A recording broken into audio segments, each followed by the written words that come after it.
Welcome, welcome. Come on in. Take a seat. Make yourself at home. Best you can. MTTV, Medicine Tribe Television, episode 15. Well, you're so bored. So much to do right now. What's up?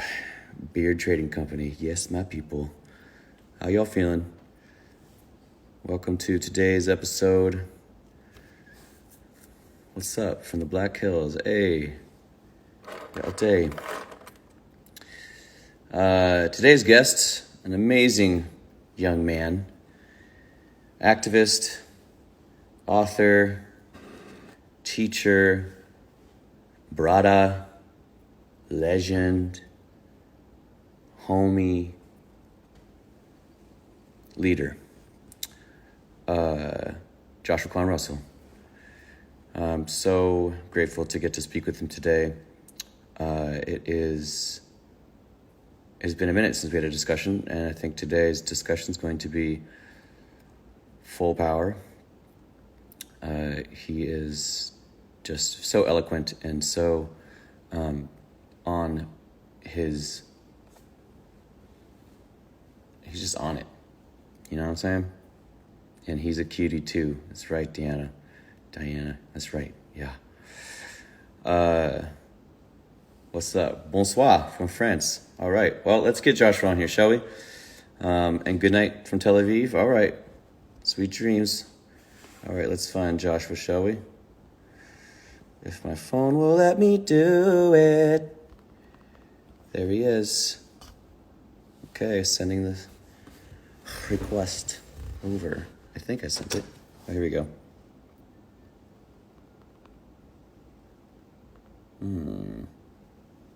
It doesn't seem like he's on right now. Danica Patrick's on, though. What's up, Danica?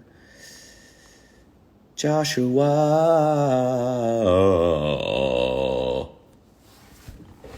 All right, we're just waiting for him. I'm sorry if it's blurry for you. I've been known to be blurry because Bigfoot and I are relatives, so it comes with the territory when you're dealing with us kinds of people. There he is. What's up, Josh? All right, let's find you here. Joshua.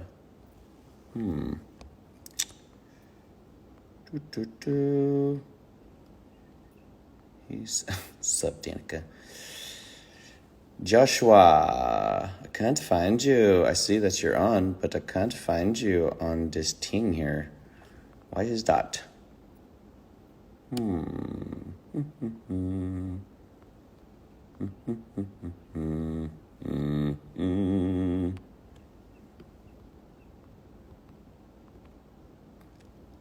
La la la. Oh wait, Joshua, you gotta follow me, bro. Shoot me that follow, and then I'll be able to send you the request. Forgot to say that. Yeah, I'm trying to invite him. But yeah, Joshua, you can also try to send me a request, but let's see if we can get you on here. There you are. I see you, man. All right, here we go.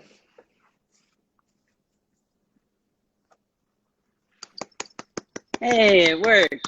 Yay! We're here. What's up, big fella? So good to see your shining face. Hey, good to see you. You look great. Yeah, you too. I love your background. background. It's good to see Amy in the chat. Christine Shaheen Wood, shout out. Who's also texting me right now. Oh, for real? Yeah. Oh, Amy. Nice. Awesome. So the fam's all here. Yeah. Well, my friend, welcome to the show. Thanks for coming on. Hey, cheers. Salud. What are you drinking? Some puer, I believe. Yo, what's up? So, tell me how you are. How you feeling? What's up? Oh, I am feeling full of contradictions, just like the moment that we're in. I just came in from outside to center for the call. I I don't think I told you, I started keeping bees a couple weeks ago. Whoa. We caught a swarm of bees in our neighborhood, and then we built a hive and invited them to live with us. They're not those And murder wasps, right? no, they're making a line of defense I respect. from Yeah. them. Yeah, Right. yeah. And so I don't really know anything about bees. I've just been getting to know them for the last couple weeks, and you know, I struggle with my attention span, as I know you do, Yo, me and you. Oh my God. and I'm always stuck in my head, and I've really had a challenge meditating. So my practice for the last 2 weeks has been to go sit right next to the hive when it's warm enough, shirtless, but otherwise, you know, not with the beekeeping suit. And you know, bees are like any creature, where if you are chill and attuned to them, then they are chill. But if you're all anxious and weird, then they're gonna sting you. Yeah, yeah. And so I've been sitting and just like being in a swarm of bees, just like getting covered by them, having them like crawl in my hair and stuff. And it demands such a level of focus and breath in order to just like attune to them, that I'm like, I have found the meditation practice that works for me finally. Is Yo. you know, it's yeah. So that's that's what I was just doing just now. Mm, I love that. Can I Yeah. come over and do that sometime as well? Yeah, it's You kind of know, masochistic. I'm a beekeeper Nice. myself. A little Yes. different, but you know what I'm talking Mm-hmm. Yeah, it's like I'm having trouble like calmly coming back to my breath. So I'm gonna about. go sit in a swarm of bees. Hey, hive mind. I love it. Yes. How are you doing? I'm all right, man. You know, I think your response was similar to mine. I think every day is a different feeling, right? I fluctuate down the daily Hmm. between all the feels. Um, you know, I I think this is an unprecedented moment for all of us. So it does feel like, you know, on one hand, as far as time is concerned, like what is time anymore? Uh, you know, I think um, everyone's experience right now is a little different considering where you are and your economic disposition, et cetera. So I think, you know, I'm feeling blessed for many reasons, and then also learning how to carry both sides of the coin of celebrating this moment and then equally holding the disparity, you know. Hmm. And it's difficult. It's difficult. It's a challenge. It's a fucking challenge. Yeah. But it's a muscle that we're gonna need for the rest of our lives, of like how to hold grief and despair at the same time Mm, that we hold joy mm, um, all the time. Yeah. hmm hmm Yeah. Yeah. I mean, what would you say is your, I mean, because, you know, doing these talks has been incredibly helpful to just be able to hear other people's perspectives on the current and pre-existing and incoming crisis of time and space. And I guess you know, it's also been helping me carry through a lot of it too, because I've been able to hear perspectives, and it helps me understand different, you know, ideas and feelings from scientific to spiritual, you know. And um, uh, what would your response be to the question of, you know, is this, are we in worse before better, or Hmm. will it get worse? And how do you feel like it may or may not if it does? Yeah. Yes, and I mean, the apocalypse is a lot of things all at once, you know, so it depends.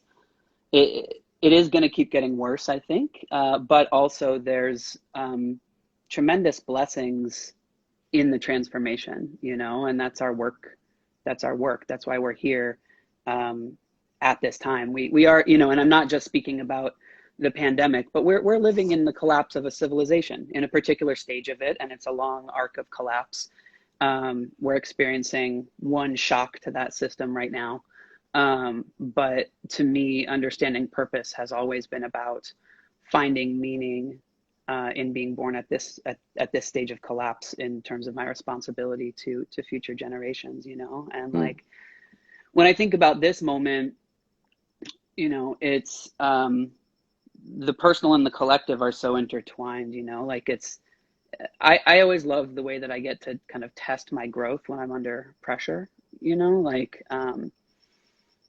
I'll put it this way. So, for folks who don't know, I spent a lot of my life as a civil disobedience trainer of supporting people to take kind of large scale, nonviolent direct action by putting their bodies on the line in various ways. And, when we do that kind of training, and someone's going to chain themselves to the pipeline for our rivers and mountains, we say, when the moment happens and the pressure comes on and the police arrive or the counter protesters come or you feel under threat, many people think they're going to rise to their like highest level of how they, imagine in their mind's eye they would be. But in fact, Right. you rise to the level of muscle memory. You rise to the level of practice. And what asserts itself under pressure is, a mixture of old coping mechanisms of the different ways that we've, become accustomed to doing things, as well as the growth that's happened. So for me, like in this time, my old stuff that I thought I had shed a long time ago is coming back. Like the way that I deal with my anxiety and my fatigue, getting stuck in endless scrolling, or like, for me, it's related to like overeating and then at the same time, a lot of my practices are finding new paths, like the bee practice, Mm-hmm. and that other aspects of my best self are coming out in terms of how I'm taking care of my team, the emotional support for my community and the people around me, and I feel that way.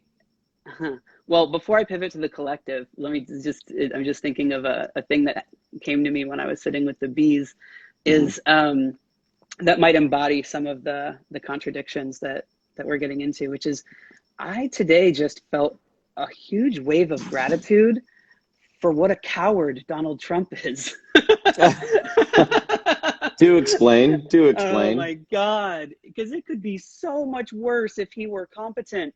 Like, so, don't get me wrong. So a lot of us who have been doing political activism have been concerned for a long time about Trump's authoritarian and fascist tendencies and impulses. Mm-hmm. And we're really worried of what happens when there's a real crisis, a real collective crisis that happens. Is this guy going to consolidate power in a dramatic way that we've never seen in this country? Because there's an Mm-hmm. opportunity to do that, absolutely. Mm-hmm. And instead, Donald Trump's reaction is to try to just abdicate all responsibility and push it off onto other people and not take responsibility for anything. And Mm-hmm. that's its own tragedy. Don't get me wrong. I mean, Sure. everything from the distribution of ventilators, like our country's response to this is worse than anywhere else in the world. Mm-hmm. We just, surpassed 80,000 deaths. There's, Right. 20.5 million jobs lost. We can talk all about that stuff, and also there are kind of ghouls in the administration who are trying to like get their fascist juices flowing by like shutting down immigration, or the way they're treating concentration camps at the border right now, or Jared Kushner trying to profiteer off the moment. It's it is bad, but if Trump wasn't so like, Trump's mediocrity is such a blessing because he could use this opportunity to build the most sophisticated surveillance state that we could ever imagine. And it's like right there, and they're just not even doing it. And so I was like, thank you, God, that we have just such a crybaby president. And so those are the kinds of things I give thanks for every day. Sure. It's But small yeah. things, I suppose. Hey, like it's not that small, but Mm-hmm. it's like you're absolutely right. It could be far worse. He could be, enacting any kind of authoritarian, situation of. I mean, there already is police brutality, but it could be far worse. Mm-hmm. Mm-hmm. This is pretty bad, but comparably to certain other countries that we know of that we've seen the footage of the crackdown, it's yeah, I think that you're right as far as him being such a coward. He's afraid of what it'll say in the polls, I Mm-hmm. suppose. Mm-hmm. What their view of him will be. So for that matter, at least, there's somewhat of a conscience that sort of comes through. Yeah, totally, totally. And there's a weird, I mean, the last time, so going back to what I was sharing about, we get to know ourselves when we see ourselves react under pressure. That happens for a country too, so I think about collapse a lot. And the Greek root of the word apocalypse means lifting the veil. And that's absolutely what's happening right now. And, So wait, so apocalyptic is a Greek word? Yeah. Whoa, I can't cool. remember the specific root, but the etymology of it is the veil being lifted, and the truth being revealed. And, so we're living through different kinds of apocalypses all the time. And I think it's important to be students of apocalypse. And, we're in this weird, immature country that doesn't know its own history, and seeing its muscle memory is really interesting because, like, when I started doing political organizing in the late 90s, and the first kind of major crisis that I saw was 9/11.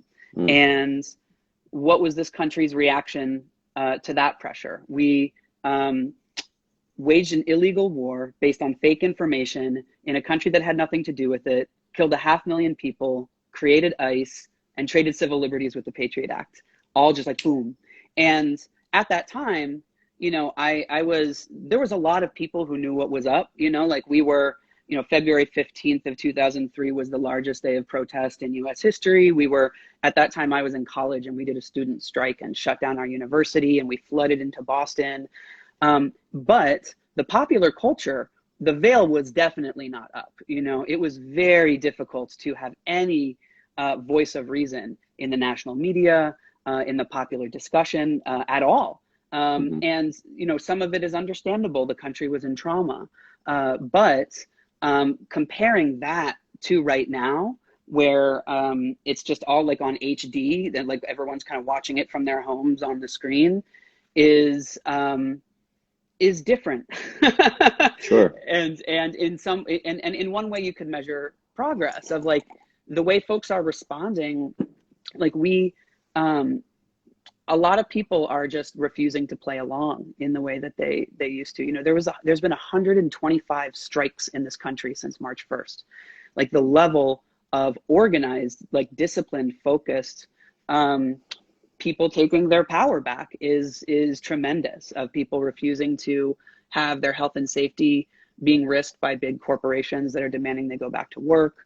All of the mutual aid networks, all of the, even just responses like, the everyone going jogging, the run with Ahmaud for Ahmaud Arbery,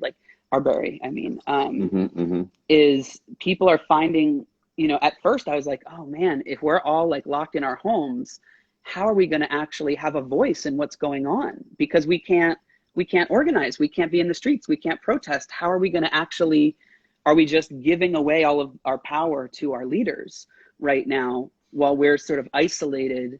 And that's not what's happening. People are finding the most creative ways to get connected and engaged. And that's deeply inspiring, deeply inspiring. Hell yeah. Yeah. Yeah. And in that way, sorry, I know I'm just rambling. No. I wanted you to just go for it. So I'm like, I'm here, I'm listening. It's like,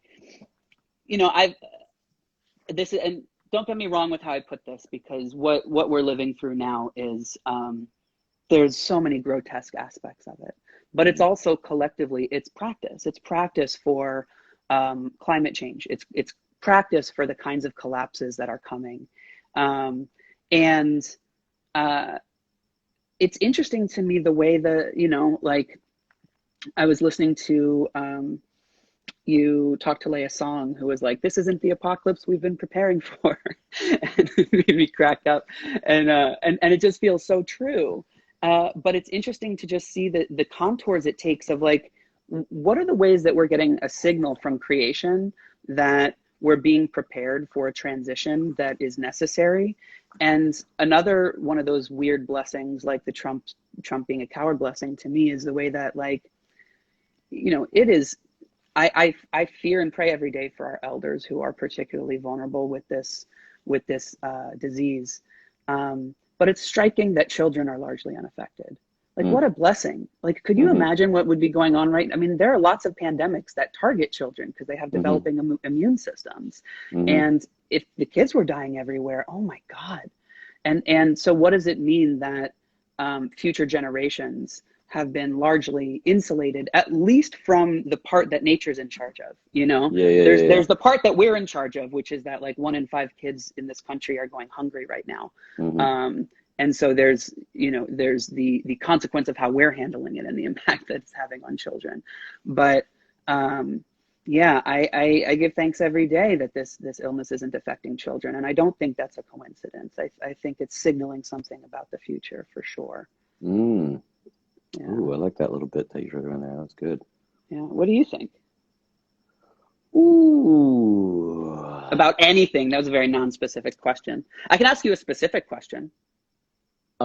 Yeah, ask me a specific question. I mean, I'll give you a broad answer first to this one and say that I think it's very hard to know what to think. I've been back and forth for the last 2.5 months about what I think, you know, and then catch myself in other moments just being like, I'm not gonna think about it anymore, because I think about it all the time, and we're talking about it all the Yeah. time.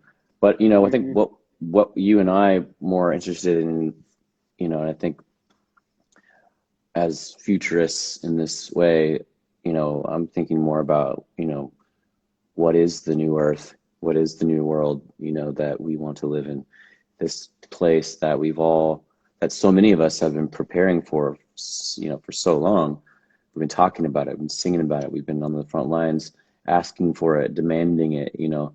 Um, and and so I don't I don't know, you know, I get deep into like the conspiracy theories of everything as well, and I think like you know, and then here's the thing: I can listen to something so far right and something so over to the left, and then stand in the middle of it, and I'm just like, I get it. I get everyone's perspectives, and I think that there is a lot of misinformation that is helping us understand now this apocalyptic, as we're saying, the veil being lifted moment or continued moment as the illusion becomes so real that I, I guess the thing that scares me the most, to be straight with you, is what a post-COVID world could look like Mm-hmm. in an election year with such oppression in the voting sector for minorities, and the kind of reactionary person that Trump is, with his, you know, his gang of white supremacists that will just cruise on any kind of given day with their semi-automatics in the street, and, you know, call on his cowboys, if you will, and protest the election if it doesn't go the way he wants it. Yeah. You know, so those kinds of things worry me because, you know, we already were divided, you know, in so many ways as a nation, you know, and this is only furthering that divide. And it's just one of the things I heard during the Mauna Kea most recent resistance was that one Hawaiian said to Antipua, he said, you know, even nice people have a threshold, you know. Mm-hmm. Mm-hmm. Yeah. Even those of us who have said, you know, we are not going to be violent or react in these ways, you know, who've withheld from that kind of, you know, reaction. Even we get tired of being good, you know, Yeah. and want to Yeah. fuck shit up. You know what I'm saying? Absolutely.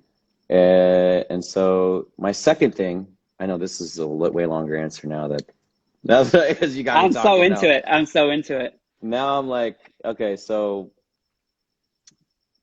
I feel like these are all just speculations, obviously, and like, you know, I feel like what 2020 is already like such a crazy, unprecedented, year when we talk about like hindsight being 2020 and like vision, perfect vision being 2020. It's so interesting to me to consider these things when I go like, okay, so what keeping my eyes open on the lookout for what's the next thing that they're going to try and throw at us, right? Like, and I feel like you and I have talked about this before, but it's like I think most recently because I'm such a nerdy uh, uh, person, I I was like, okay, so what's it gonna take? Okay, so they've, over what, even over since I've been on this planet, like we have seen, you know, uh, we've seen terrorists with, weapons of mass destruction. We've seen, foreign enemies. We've seen, you know, dictators. We've seen viruses. You know what I'm saying? And like, oh, okay, so what what would be the next thing that they would try to scare us with in order to, continue the dark shadow networks that um, are absolutely still in power, and what would it be? And so when I think about it, I go like, this would be a great time for another propaganda scheme of sending some fucking spaceships to pretend they're attacking Earth. It's like, you know what I'm saying? It's like these are all very real situations that I feel like have are in the think tanks, and they're considering using these kinds of places where they have numbed us for so long, whether through it's Hollywood or through we've been trained to just not blink or bat an eye at things, when it comes to us. So uh, yeah, I'm Mhm.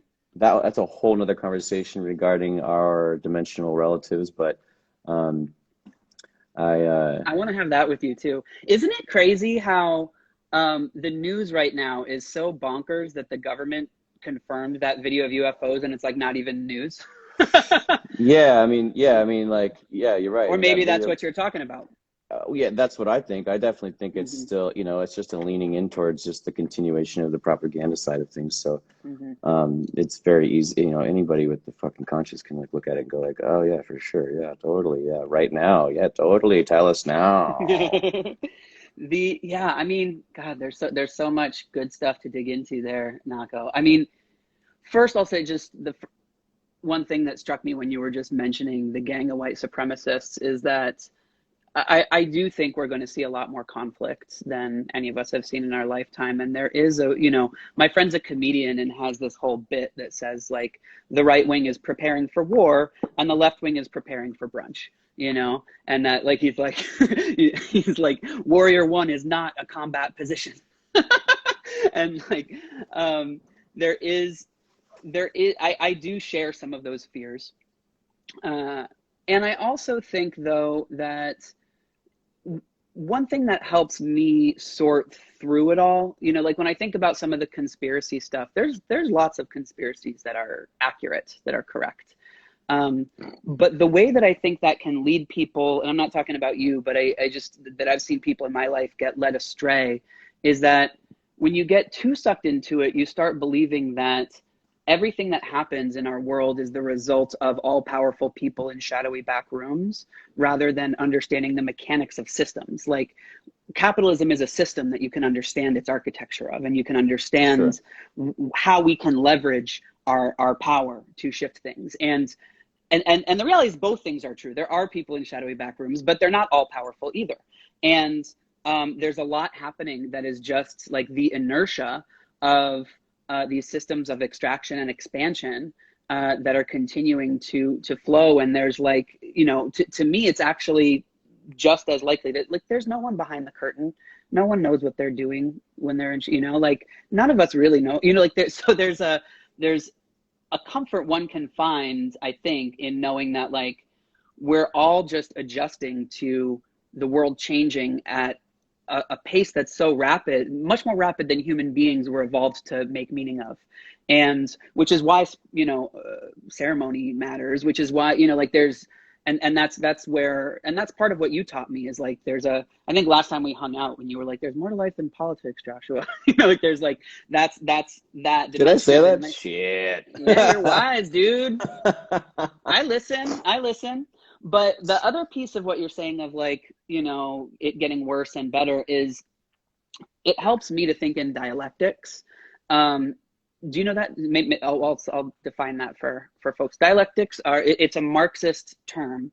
And I'll also say that we could talk about socialism too at some point if you want. I think it's useful as a framework to understand what's going on in this moment. But so dialectics are kind of a way of thinking, well, on the one hand, but on the other hand, of understanding systems as dynamic, where multiple truths are at play at the same time. So an example of a dialectic would be the fact that, like, when we look at the nation that we live in, so on one hand, the United States of America was founded to extract resources from the mother, first by stealing people from land through genocide of Native people, then first by stealing land from people, and then by stealing people from lands of chattel slavery, of importing Africans through theft and enslaving them through internal colonies here.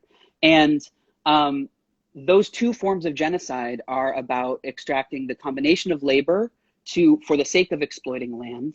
And as a result, almost every shock to the system that we have, because we live in that capitalist drive for expansion, follows the same path of inequity. So whether it's COVID-19 disproportionately affecting poor folks and Black folks, or whether it's like when there's a wildfire, it's like prisoners in California who are gone, like they always follow the same path. On one hand. On the other hand, and Cornel West says this beautifully, America is also a beautiful experiment in democracy that has had a deep history of the struggle of widening the circle of liberty, and has given so much to the world from people who have been struggling against that, and then, giving birth to jazz, like that there's so much incredible beauty in this country, and that those two realities are constantly in tension, and understanding the relationship between the two, that's a dialectic. And so the way that I orient myself towards collapse is to try to like learn to think in dialectics, because I think that's also how spirit speaks, like that's why I get so frustrated with activists, because activists tend to think in binaries of this is right and that is wrong, and we're going to just stand up for what is right. And it's like, everything's kind of both, and so that's also my answer to what you're saying is like, yeah, it's all kind of both. And it's the way that different aspects of this civilization are going to be collapsing at different rates at different times. And there's going to be moments of we're going to get to take a breath. And there's, it's all happening at once. And I do think the gift of finding meaning through the ride and purpose through, like, one of my heroes is a social movement leader named Grace Lee Boggs, and she would always ask activists. She's from Detroit, and she used to ask organizers, "What time is it on the clock of the world?" Orient yourself to that. And I think that's what this moment is asking everyone to look at. Like, they're sort of waking up from the days that we've been in. We're like, "Whoa, what time is it?" Yeah, I know that was kind of all over the place. No, that was great. I think one question that popped out too was just what you would say to the folks listening today as far as advice is concerned, to be dropping into that space the good way. What are some of the things that you can offer in that practice? Well, my guess is that a lot of people who would be listening have, or at least aspire to have, a strong sort of personal spiritual practice. And so when I'm with activists, that's all I talk about. But when I'm with you, then I want to talk about politics, because that's the two, whatever. And I do think that, politics is like sports, like they can be entertaining to watch, the professionals on TV, but it's way healthier if you just get out and play it in your neighborhood, and we find meaning through taking action. And so it's like, get out and play soccer with your neighbors. And in this case, what I mean is that, like, the level of like mutual aid networks that are, forming right now, of delivering food to elders, or the ways that, in every major city in this country, there are people who are doing like social distance like protests that are organized in a way where people are either in their cars or they're all 6 feet apart to try to get unhoused people in all of the empty hotel rooms that are in every city right now. Politics isn't a thing that you know, to some degree, you know, watching the like bloviations of Donald Trump on television, that's like the sideshow aspect of politics. That's like the distraction aspect of politics. And if you get too sucked into that, it's very easy to feel hopeless. But if you get involved locally, you can find a lot of agency. And specifically, I think paying attention to the way some of these strikes are happening. Like if notice, you know, on social media, if there's a strike for Amazon workers, don't shop at Amazon that day, right. You know, things like that. That's just about sort of participating in the collective moment. That's all helpful. But I also think that there's a way that's like, you know, I also in these moments really am just grateful to have elders in my life to ask for guidance, and especially elders who lived through crisis, and especially, you know, a lot of the frontline leaders that we serve, particularly in Indigenous Black, brown communities, have lived through the apocalypse many times, you know, and have lived through an apocalypse that's been largely, the veil wasn't lifted for everyone else in the society, but your community got displaced or destroyed, you know, and a lot of those folks have deep wisdom. And it's funny, as I talk about elders, my phone is like reflashing the text that I got from Amy, because he would, actually, can I say a thing about, not about her specifically, I want to know how you celebrated Mother's Day. I feel like people should know the history of Mother's Day. Do you know the history of Mother's Day? Please tell me. It was started by suffragists and anti-war activists to celebrate and organize mothers to become agents of change. And so there's like, actually, I put it on my wall so I can see it now. So in 1861, Julia Ward Howe wrote that song. It's like a war song called Battle Hymn of the Republic. It's the one that's like, glory, sure, yeah. Glory, hallelujah. Hallelujah, yeah. Yeah. So she, you know, became so disillusioned with that version of patriotism that she made a different version of patriotism and wrote the Mother's Day Proclamation in 1870. Let me read to you the Mother's Day Proclamation. Yeah. All right. It's right here. Arise then, women of this day, say firmly, our husbands shall not come to us reeking with carnage for caresses and applause. Our sons shall not be taken from us to unlearn all that we have been able to teach them of charity, mercy, and patience. From the voice of a devastated earth, a voice goes up with our own. It says, disarm, disarm. And so that's the Mother's Day Proclamation. And so in the late 1800s then, they started to organize Mother's Day clubs, is what they were called. And they were mostly working on like public health and sanitation stuff. And then it became an organizing ground for suffragettes, organizing for the right for women to vote.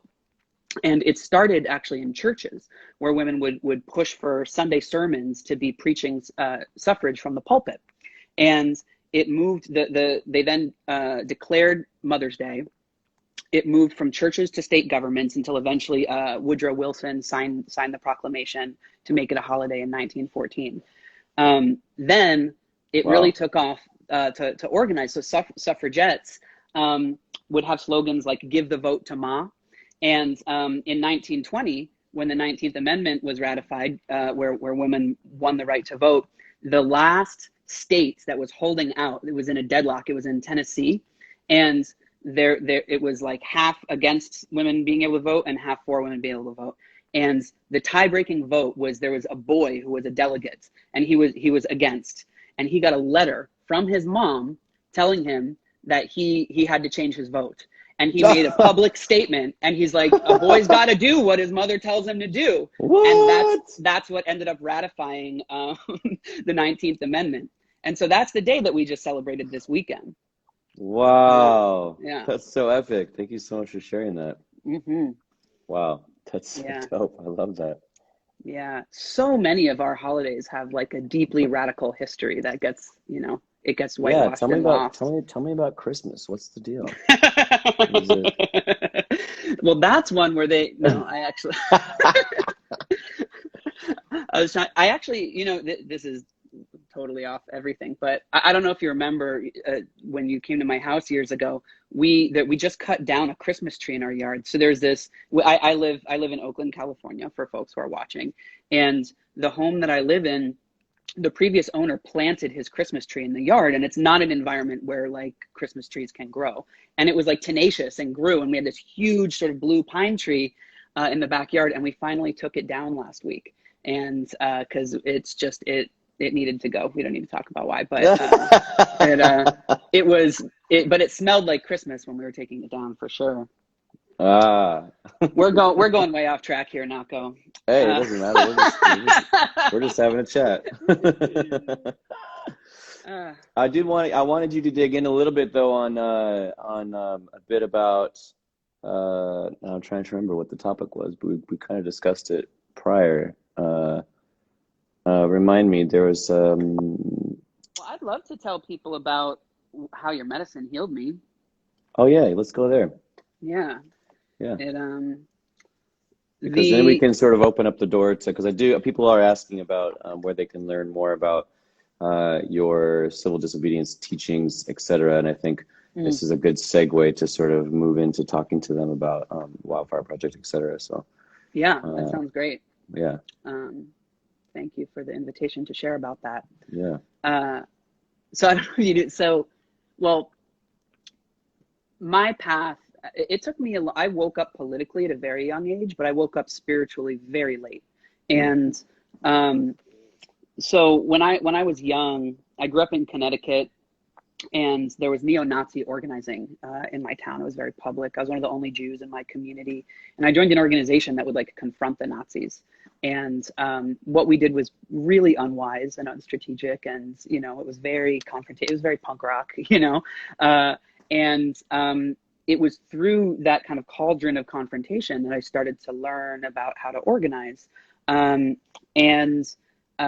all throughout high school, building organizations, forming like Gay Straight Alliance, whatever. And then I mentioned like the war in Iraq happened and started doing national student organizing, and went on this pathway of very confrontational activism. It was all nonviolent, unlike the kind of Nazi confrontation stuff of my youth. But it was organizing with undocumented workers. It was getting banks to pull their money from projects like the Canadian tar sands or mountaintop removal coal mining. It was fighting and defeating pipelines all around the world. We shut down the coal-fired power plant that powered Congress. A lot of work at the United Nations Framework Convention on Climate Change in places like Bangkok and Barcelona and Copenhagen and Poland. Stuff like in Arizona with Sheriff Joe Arpaio, when he was trying to pass those racist laws. And so, and then of course one of the biggest campaigns that I was with through the whole time was the campaign to stop the Keystone XL pipeline, which is the context how we met, which I'll circle back to in a second. And all through that path, I was just sprinting. And I became a facilitator of organizations. And the movements that I was a part of, I learned my politics from indigenous sovereignty movements and climate movements, but I was never invited into ceremony. It was always in the, confrontation zone. And I'm very proud of the work that I did in that period, but it got me really sick. I became completely cerebral. I lost access to my body's wisdom, to my heart's wisdom, to my spirit's wisdom.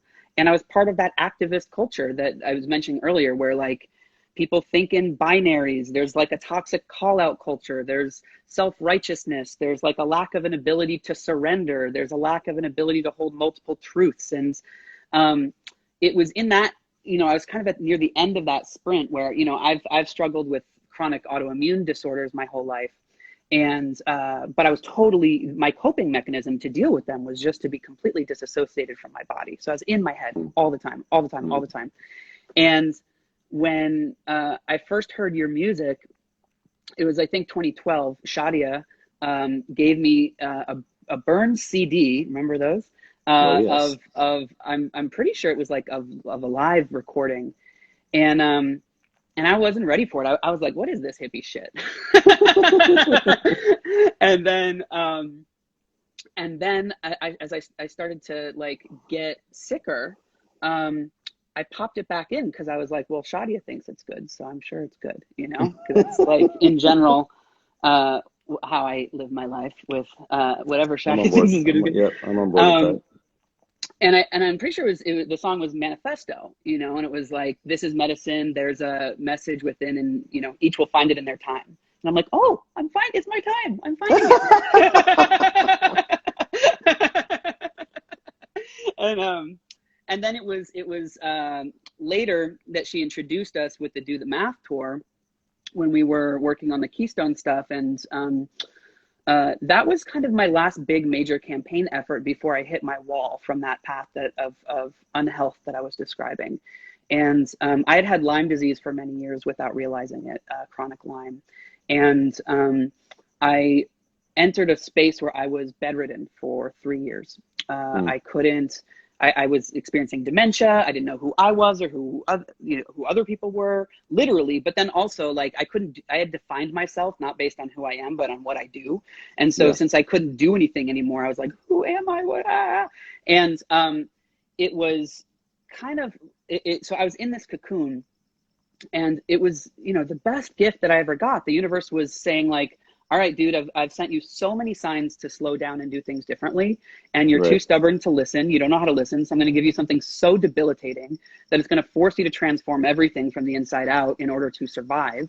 And which, by the way, is what I think is going on in our moment right now. That's what climate change is. Our mother is saying to us, y'all humans have been out of right relationship to each other for a really long ass time, especially the last 500 years. That's put you out of right relationship with me. And I'm going to give you something so collectively debilitating. It's going to force you to transform in order to survive. And it's for your own good. And that was what Lyme disease was for me. And I had reached out to you because when Hoka came out, that every song spoke to me in every kind of way. And Mazel Tov on the new record coming out, by the way. And I'm so excited for it. And one of the things I love about you as an artist, Nahko, is that you're always growing and expanding and experimenting with new modalities, and you're not limiting yourself. I will say it'll be hard for Hoka to not be my favorite record of all time forever, no matter what other good shit you put out. And it made me reach out to you and say, you know, Nahko, you turn concert into ceremony. Could we also turn it into workshop where we get people into action? And when you invited me on tour, that to me, I was still like, and I don't know if I shared this with you. I was like still stuck in bed. I could still barely do the laundry. And so I was like, great. I have like a 3-month goal. I have to be able to like get back on stage again in 3 months. And having that goal is what helped me crawl out of that cocoon. And, you know, when we went on tour, I was still like only 2/3 cooked, you know, like I was still pretty messed up. You did great though. And I think like, I don't know, I'm sure some folks who are tuning in today saw that tour, the Make a Change tour. Make a Change tour? Was it Make a Change? That's what it was. Yeah. Yeah. And it was like right before the elections. And that was powerful. We did you really brought a really awesome element to that concert where we got to explore new ways to interact with people. And, you know, you and I would go into the crowd with the megaphones and we'd chant the salmon song, and then you'd really set the stage for us to perform by getting people into their hearts and minds and in their bodies. And it was so fun. It was so fun. I look forward to doing that again. Yeah, me too. What I love about the way that you were, you know, and this is the magic of the way you work on stage and the opportunity when we work together is that, you know, I really believe that people grow when they're out of their comfort zones. And people come to a concert not expecting to be too far out of their comfort zones, but you lay down such a thick container of love. And so it felt like the way we designed it was like shoving people out of their comfort zone, be like, boom, we're talking about white privilege now. Hey, white people, let's have a conversation. And then it was like, such an abrupt moment for people. Totally. And so like folks were shoved, but it was like, oh, there's this like thick container of love that's like you know, like was this stabilizer. And then it was like, so it was like white privilege. And then it was like, now turn to the person next to you and say that I am on your side, you know? And like, it was just so deeply comforting. And I think the weaving, that's another dialectic. I think we did those dialectics on stage. Yeah. And got to talk about the relationship between the inner work and the outer work. It was a real blessing. And so anyway, just to pivot, because I know we're probably getting close to, I don't know what our cutoff time is, but We got 10 minutes, but you'll be fine. all right, cool. So after that, I still had more healing to do. I kind of went back in my cocoon and then got fully baked. And Sure. the I'm so grateful that I stopped smoking weed like 6 months ago, and whatever. What is 6 never months mind. ago? 6 months ago is what? Like, It was around January. I was okay.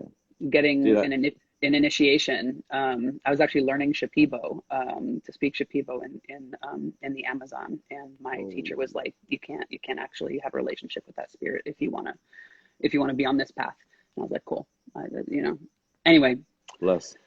there's so much I want to talk to you about. Okay, so to Wildfire. So after I kind of came out of that, I wasn't sure what I wanted to do, and I was very wary of going back into activism because activism can be so toxic, and it's part of what got me so sick. And there was an organization that I had been a part of that was like my heart's work, called the Wildfire Project, that was having a leadership transition, and they asked me to become the executive director. And there's really no other organization that I would have said yes to for that.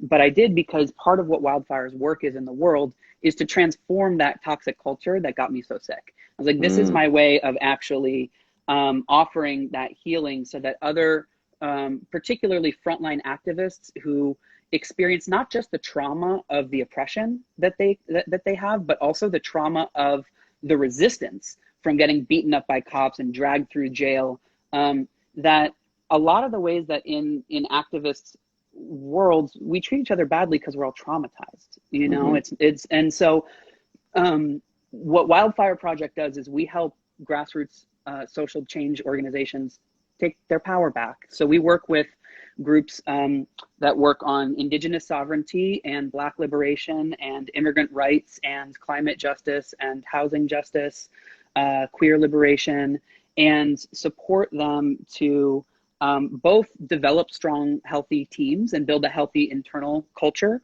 but to do so in a way that is both trauma informed, but also politically grounded, to support groups to get really clear with their goals. Because the landscape right now is bonkers. It's really hard to build a strategy that makes sense. And so we work with groups, the groups that we work with that folks listening might know, because you work with them, are, you know, we work closely with Amazon Watch, with groups like Indigenous Climate Action, groups like the Earth Guardians, and like, you know, folks like Chetesket. And then we support people to shed their self-limiting beliefs, and whole organizations to do that so that they can come into their agency. And we do it for the sake of goals and strategy. And if folks are interested and curious, a couple things that they can tune into are at the beginning of the summer, we're about to release a 10-part podcast series in conjunction with, there's a podcast called Healing Justice Podcast that they actually just changed their name. Now they're called Irresistible Movements. And it's, which is a brilliant podcast. It's this whole field that's called healing justice. It's like politicized healing for activists, trauma-informed healing.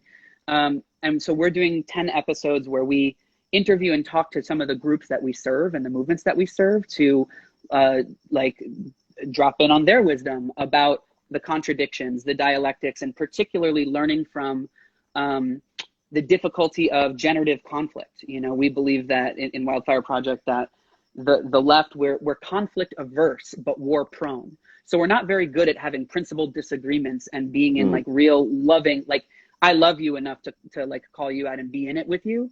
Instead, it like spills into shit talking and on the sidelines and the call out culture and cancel culture crap and all that stuff. And so part of what we try to shift in that is we support groups to just like argue with each other and love each other through it, you know, because we think that makes them land in better strategy. And so that's a series if you want to look at that podcast. I do weekly political commentary on a news show called The Michael Brooks Show. That's also a podcast. And something that you might like, Nahko, I just started since the pandemic. I do a weekly music segment, and I'm gonna talk Many about people you don't on know one of them. about you. What an amazing DJ you are, by the way. This guy has the most amazing style and sense of music. He's always schooling me with music. He's always giving me amazing tunes to listen to, amazing vinyls. Yeah, so that's just me. Yeah.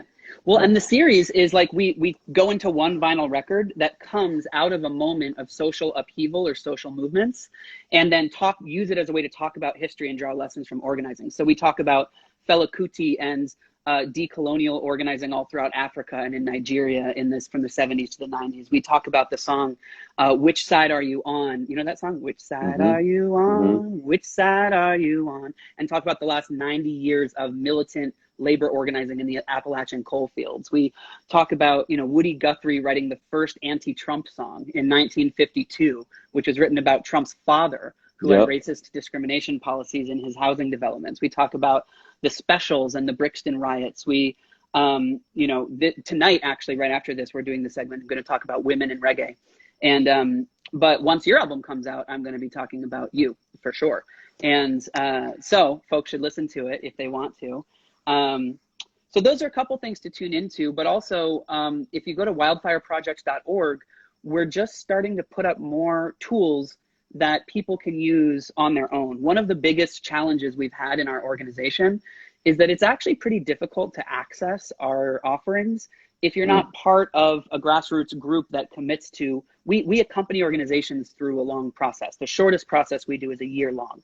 And so if you're not in a group that's working with us, it's really hard to get in tune with us. But we're starting to put out more public resources. And so in a couple of weeks, we're putting a resource, for example, where whatever group you're a part of, whether it's, your household, whether it's your band, we have a tool that helps you diagnose the culture of conflict in your group so that you can have a more healthy relationship to conflict. And so things like that we'll be putting out that are hopefully offerings that anyone can do, even if you're not a part of these movements and you're just curious about them. Yeah. That's so great. So Wildfire Projects with an S at the end, or project? Project, yeah, .org. Okay, so wildfireproject.org. I'm going to make a post for it as well and share it in the story afterwards. But is there a place that people can go to be reminded of what of the podcasts you shared, or do you just want to say it one more time? Yeah, if you go to our website, you can sign up to our newsletter. And our newsletter it only goes out every 4 months, but we'll do one that announces the podcast. And then if people tune into your Instagram, can they find updates and links there as well? Yep. And so, my Instagram is, it's just a personal account, so you'll also see pictures of my tree frogs. But there's stuff that we're doing, these political shows that aren't really Wildfire Project, but yeah, people, please, follow me, please. Are we gonna get cut off in 2 minutes? Cut off? Yeah, we are. But here's the thing. This is gonna get reshared, of course. Instagram has a new way of doing it where after the live, I can post it. It goes straight to my IGTV where you can also reshare it as well, and people can rewatch it there. Great, I'll do that. Can I sing a song to close us out? Absolutely. So you know this, but just to warn the listeners, I'm tone deaf, but that doesn't stop me from singing in the streets. Your heart isn't. Well, and I do it to encourage other people who are tone deaf, but it's also a little intimidating when I'm around Nahko, because when I'm around my friends who are real musicians, I'm like, ah.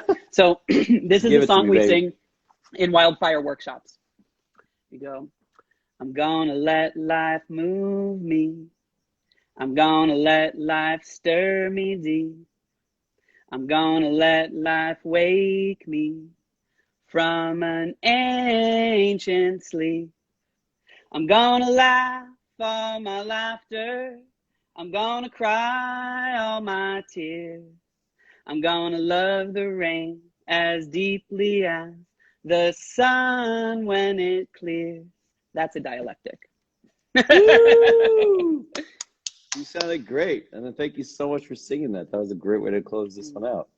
Yeah, I thanks for love you so letting me. much, my brother. It's such a pleasure to speak with you. And you're doing such good work. Thank you for inspiring and sharing all your wisdom here today. I appreciate it so much. Yeah, likewise. I want to talk more about aliens with you soon. Oh, yeah, we could Mm, totally do a whole nother talk on that. Absolutely. yeah. All right, big love, my friend. Okay, peace. Love you, brother. Love you. All right. Well, we didn't get shut off completely there. Maybe we'll do it here in a second. But thank you guys so much for tuning in. As always, big thanks to all the guests. Thank you so much, Joshua Kahn Russell, for sharing all your wisdoms and your truths today. This will get reshared on IGTV. You can always rewatch it right here on my Instagram. And you can follow Joshua at Joshua Kahn Russell on Instagram and wildfireproject.org. Yeah, 3 days till the album comes out. Lots of stuff to be paying attention to. Thanks so much for tuning in, spending the hour with us, and we'll see you all, guys. We'll see you all out there again soon.